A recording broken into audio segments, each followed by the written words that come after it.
Hey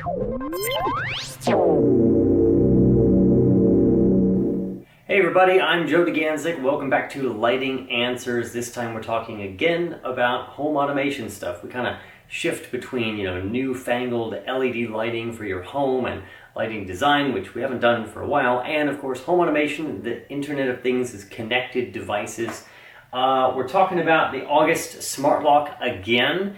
I wanted to do a updated review, not a whole review, because you can, if you check out the links up here, you can see my review, the full review of the actual August itself, and of the Connect device, which is a little plug-in guy that allows you to connect the August lock to the internet. You're probably thinking about, what is it really like to live with one? Actually, those of you who are already living with one, that doesn't really matter. But I installed this and did an initial review after about a month of it. Now it has been about 8 months, because it was right about the turn of the new year when I had it originally. So now the question is, what is it like living with this thing? And the answer is about 80, it is not solving any massive problems in my life. I mean, taking a key out, I don't have my keys with me, of course. See, I'm so dependent on it at this point. Actually, I do not ever leave this place without a key, because I know better. I'll tell you about that in a minute. But anyways, it is not solving some massive problem, and at the end of the day, it works reliably about 80 to 90% of the time. And I'm going to make the assumption here, also based on reading some reviews and forums of the other locks, that's pretty much par for the course with these first generation devices, because it doesn't matter what it is, whether it's the August, the Quickset Kivo, the Dana lock, the Okie Dokies, the old Lockitron, and probably a handful of others that are out there. These are all first generation devices. And at the end of the day, these things are, if it'll allow me here, there we go. This is a battery powered, Bluetooth enabled device. Most of these are, except for I think the Lockitron offered Wi-Fi as well. But at the end of the day, it's powered by 4 AA batteries. So what I want to get across to you is this. If your door sticks, right? If you have a lock that's difficult to turn at this point, it doesn't turn smoothly like this. I'm putting no effort into this. And I've adjusted my door to make sure that this was going to work, because at the end of the day, I was having a lot of trouble with it as the weather changed. If you have to, when you're locking or unlocking your door, if you have to push on it, if you have to pull it to get it aligned because you're putting too much force when you're turning your key or turning what used to be the thumb turn on here, you will go out of your mind, because you thought, assuming that you bought some sort of smart lock and thought, oh, it'll just solve my problems. It is not going to solve your problems. This is a device, battery powered, it's a motor, and it is attempting to turn your lock. Now, in a great circumstance, and I'll show you August has done some updates to their app, so it's a lot faster. If I kind of show you, there we go, show you what's going on.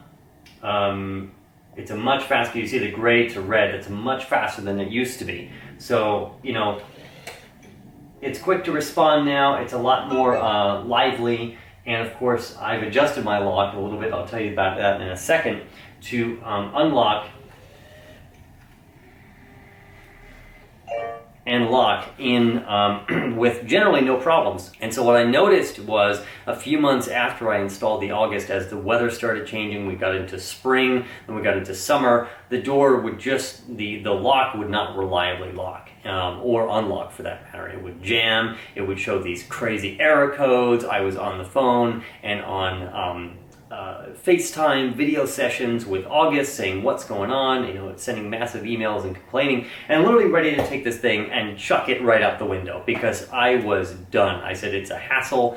If it doesn't work reliably 100% of the time, it's not worth having the damn thing, honestly.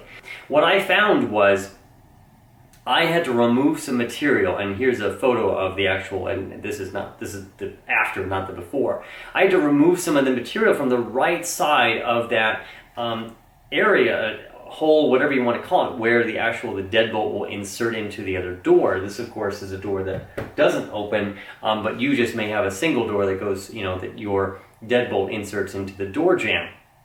So the easiest way to do that, if of course you've got, some kind of simple drill, you can simply just, work that material out, just carefully, gently, use safety precautions, all that good stuff.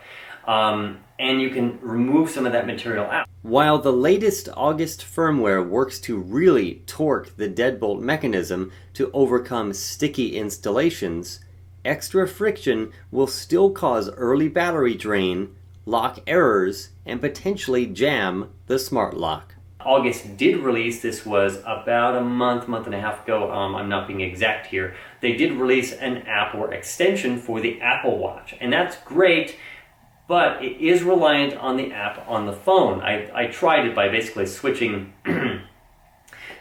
off the Bluetooth on the phone and seeing if the actual watch extension and app would actually control it. It doesn't.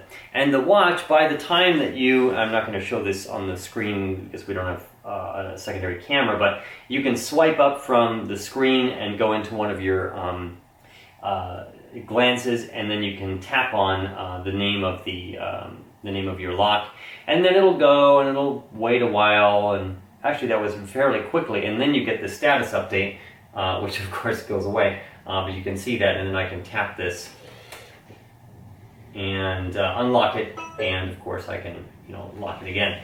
But it's a little long, it's a little bit of a delay to get that to work. It's kind of wonky, and that's part of the next software update that Apple's going to do, making these apps much more native and snappier, where they don't have to go back to your phone. Whether you'll be able to actually leave your phone, leave your keys, everything, just leave it at home except for like your ID. If you're like a runner, you like to go out and run outside sometimes, like I do.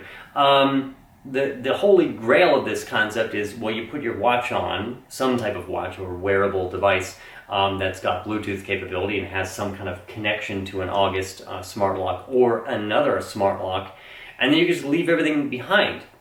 I don't know that that's a good idea because of the same problems I've just talked about, or B, that it's going to be absolutely reliable. Because again, if something screws up and you don't have your keys, you don't have your phone, and it really isn't going to work, then you're out of luck, and you just forfeited the whole reason you bought the stupid thing. So here's the bottom line. August has made some good improvements to the speed of its apps and the reliability of the smart lock itself.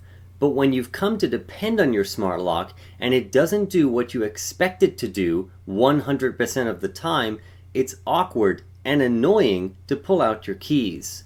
Worse yet, you're far from home and you check the smart lock and realize that your door is unlocked because your automation failed to work reliably and you can't do anything about it.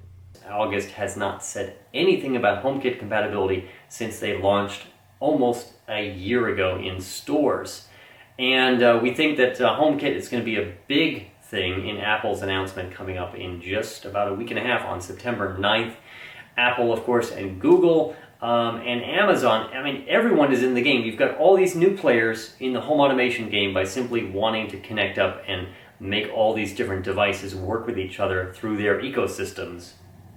And then you've got older players like Insteon and Control 4 and various other, I'm forgetting a few of them, but anyways, they've all got hubs now that are now connecting to other systems. So it is a race to be the best in the home automation game. And otherwise, you can get us across the web. Obviously, here's all the ways on social media and the website. And of course, questions, your questions. We are going to get back to the Q&A episodes. We just haven't been able to get into the rhythm. So send them in and I'll answer them via email. And then we will get the ones, the best ones on the show. That is answers. No, I can't even remember this right. Questions at answers.lighting. One day we'll have a regular website address that'll make sense to everybody. Anyways, I'm Joe DeGanzik for Lighting Answers, reminding you to get out there and brighten and automate your world. We'll see you next time.